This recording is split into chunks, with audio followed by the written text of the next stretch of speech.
신앙 고백하심으로 새벽기도 시작하겠습니다.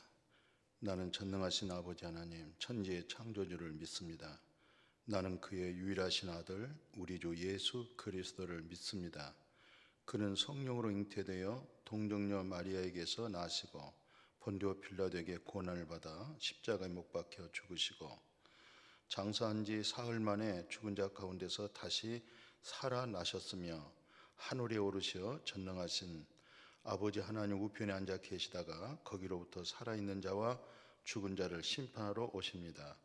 나는 성령을 믿으며 거룩한 공교회와 성도의 교제와 죄를 용서받은 것과 몸의 부활과 영생을 믿습니다.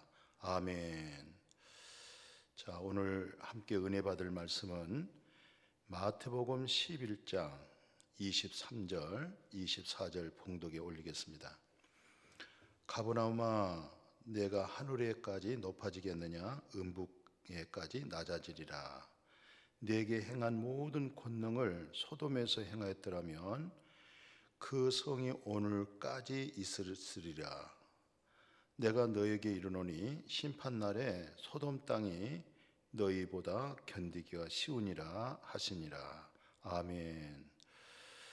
우리가 소돔과 고모라 성에 대해서 잘 알고 있습니다. 불로 심판받은 내용이죠. 그 사건은 역사적으로 사실로 인해서 예수님도 인용해서 말씀을 했습니다.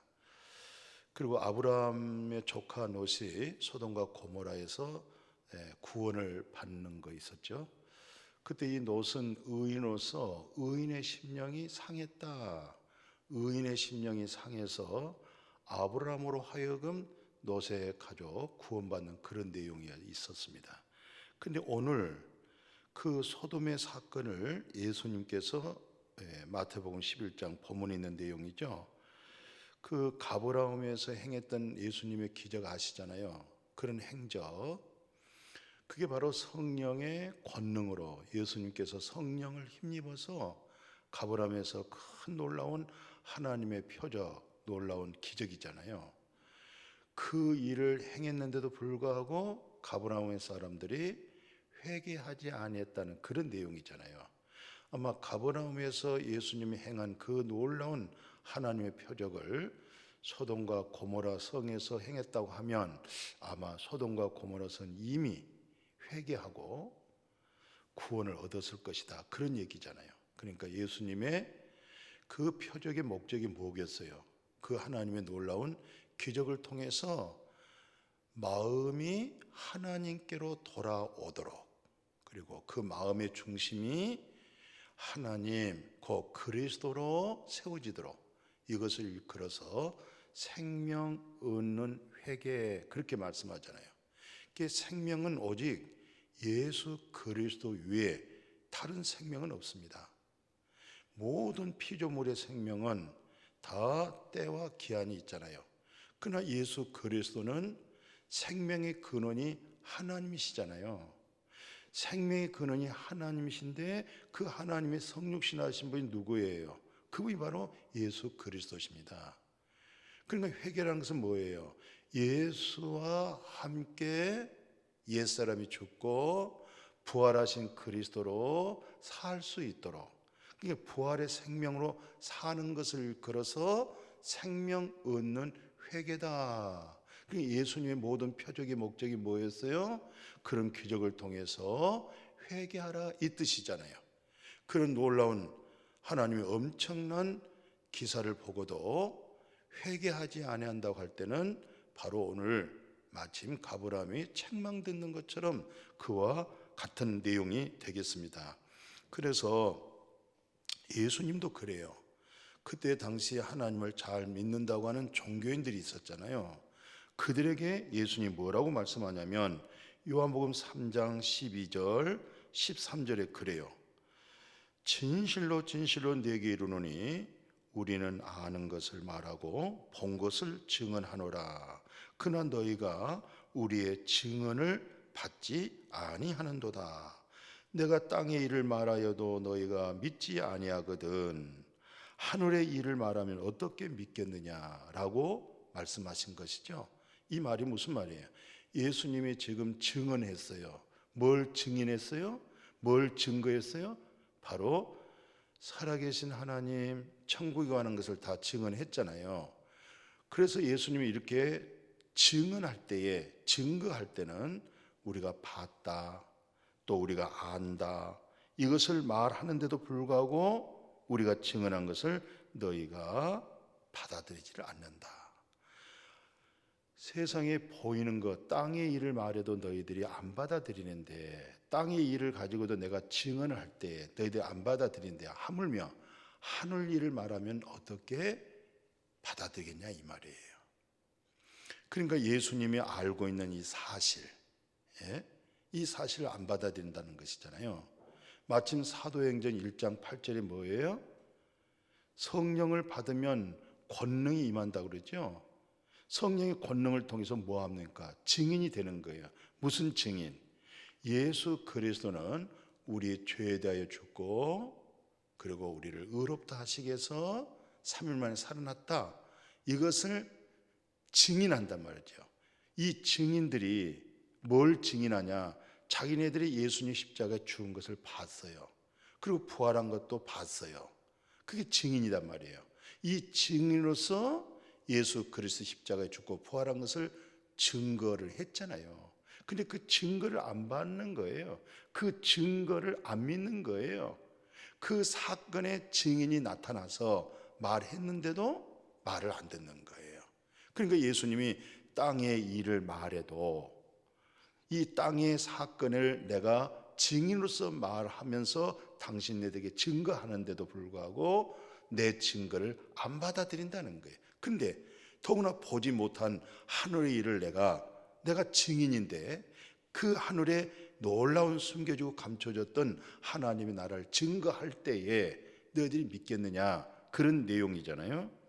그래서 성경에서는 이런 얘기를 하고 있어요. 뭐라고 얘기하냐면 사람의 잘못, 실수하잖아요. 사람은 다 실수 덩어리예요. 자기가 바르게, 옳게, 정직하게, 착하게 양심대로 산다. 그것은 세상 소리 하는 얘기고, 그것은 다 모든 종교에서 말을 하는 거예요. 그러나 기독교에서는 뭐라는 줄 아세요? 우리 자체는 하나님과 생명이 끊어져 있는 상태이기 때문에 자기가 비록 착하고 선하고 바르게 옳게 양심대로 정직하게 살았다 할지언정 그것은 이미 하나님과의 관계없는, 그건 세상적인 윤리와 세상적인 도덕이고 세상적인 율법이지, 그렇다고 해서 세상 윤리와 도덕과 율법을 버리는 것은 절대 아니에요. 그것은 초보적인 거잖아요.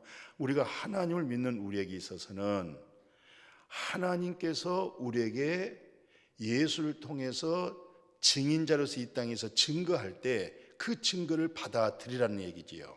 그리고 세상에서 잘못한 거, 우리는 실수투성이잖아요. 몽땅 실수예요.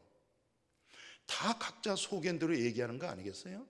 정말 성령을 따라서 마음에 그리스도가 있어서 그리스도로 하여금 말해낸 사람이 얼마나 많아요.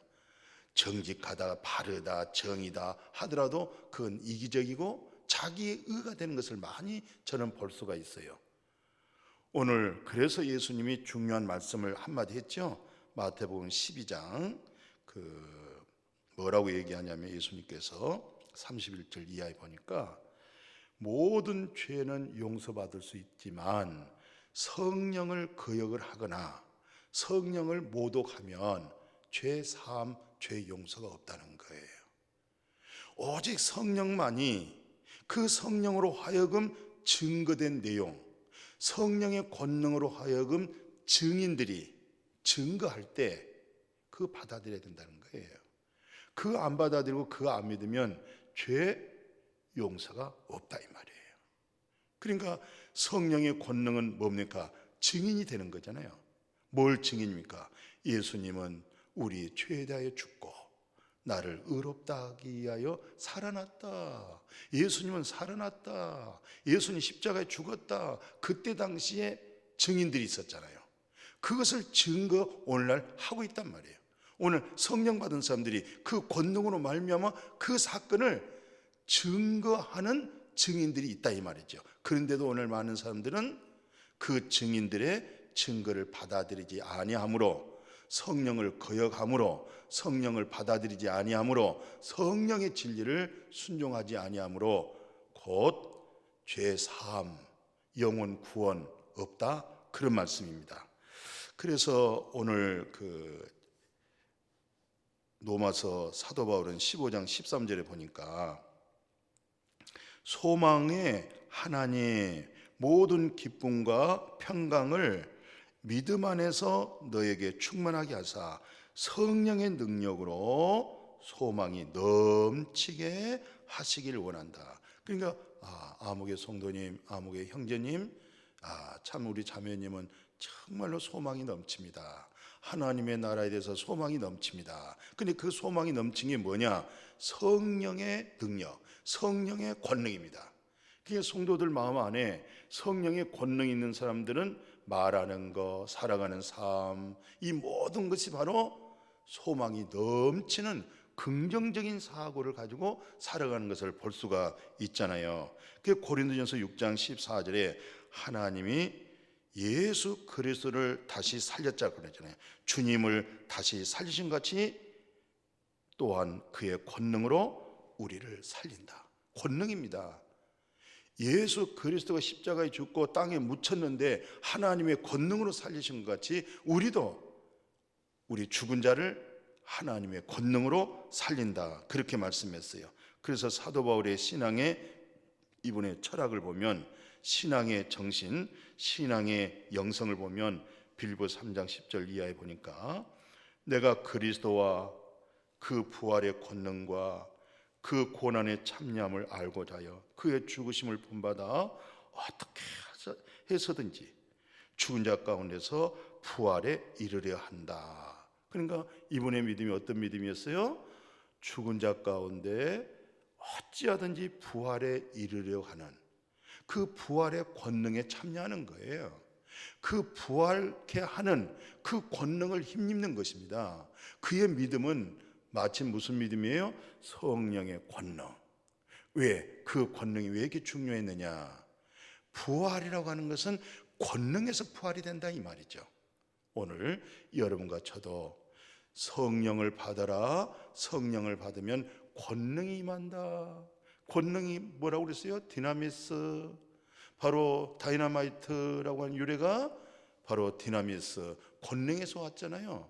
우리가 이 세상을 이기는 것, 이 세상을 힘차게 살아가는 것, 하나님의 나라의 소망을 가질 수 있는 것, 이 모든 것은 성령의 권능인 줄로 믿습니다. 아멘. 거룩하신 아버지 하나님, 우리가 주님을 믿는 믿음이 성령의 권능으로 구원의 확신, 앞으로 부활을, 이 놀라운 소망까지도 그 부활의 권능을 힘입고 믿음의 생활을 하게 하여 주옵소서. 세상을 이기는 거 믿음입니다.